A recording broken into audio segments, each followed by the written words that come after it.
Welcome to the Daily Influence, where our mission is to deliver a daily dose of positive influence that can uplift you personally or be shared within your sphere of influence. While not every episode may directly apply to your unique circumstances, we strive to provide insights and inspiration relevant to most people's daily, weekly, and monthly lives. Whether you are tuning in during the morning, noon, or night, the Daily Influence is here for you. Listen, share, and embrace the power of influence in your life. Hey everybody, Brian Smith here with the I and Team series and the Daily Influence.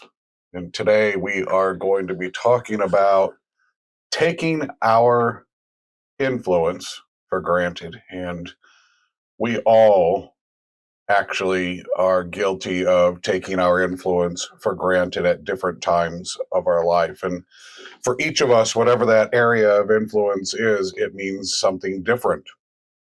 I know that for me here in our offices, it usually manifests itself when I call out that door right there and uh, say, "Hey, Claire, are you busy?" And I'm taking the fact that I know if I do that, that even if Claire is busy, she's probably going to stop doing what she's doing and try to help me. And that's where taking it for granted is. I should and try to actually not do that very often and be more mindful of my area of influence and how my words and my requests can disrupt. Um, and really, that's what happens when we take our area of influence for granted. We become a disruption. We become a disruption to somebody else for the benefit of ourselves. And that can be damaging in our areas of influence. It can affect our culture. It can affect our credibility, depending on how much we abuse it.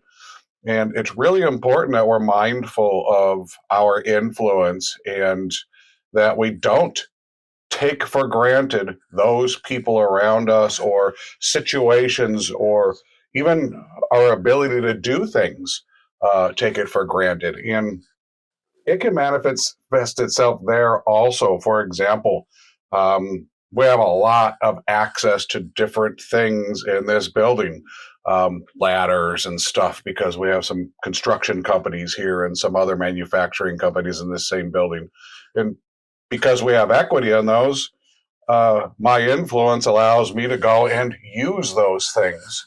Well, most of us have had an opportunity where we would go take a tool and take it home to use it, a drill or a ratchet or a ladder or sawhorses to help us work on something, and then forget to bring it back.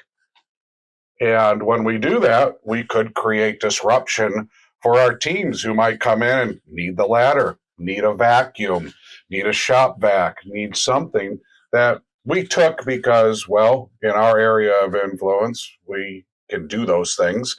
And we leave them holding the bag with the disruption of not having access to whatever it is we took and we didn't bring it back. So, knowing your area of influence, understanding what we do with it, how we can wield that influence, and how we can create chaos from that influence is really important. If we can keep that high of mind, then when we do the things that we do, we might learn from them. For example, if I take that piece of equipment home, I might be more mindful if I'm thinking about the influence I have on our teams and bring it back in a timely way.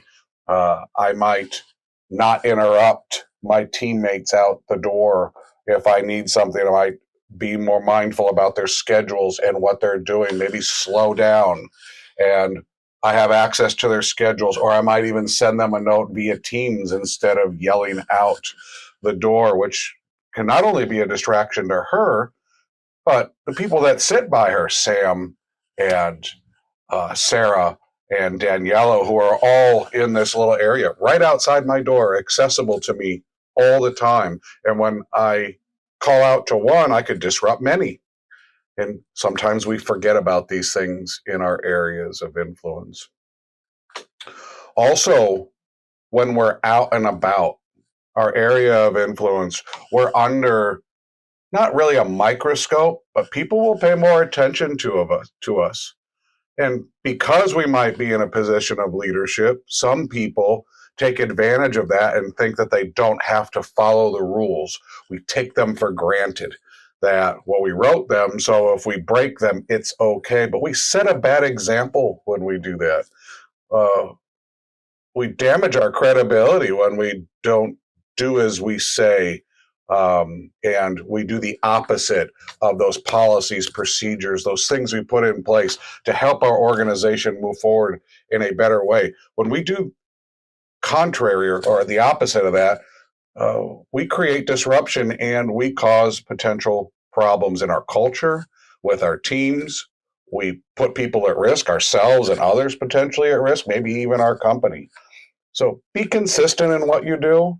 Understand that in your area of influence, you have a high responsibility to be responsible to whatever rules you've set, to set the standards high. If you've set them high, don't go below them. If you've set those, you got to stay there. And if you find yourself ever having to perform below a standard that you've set, be transparent and honest about it.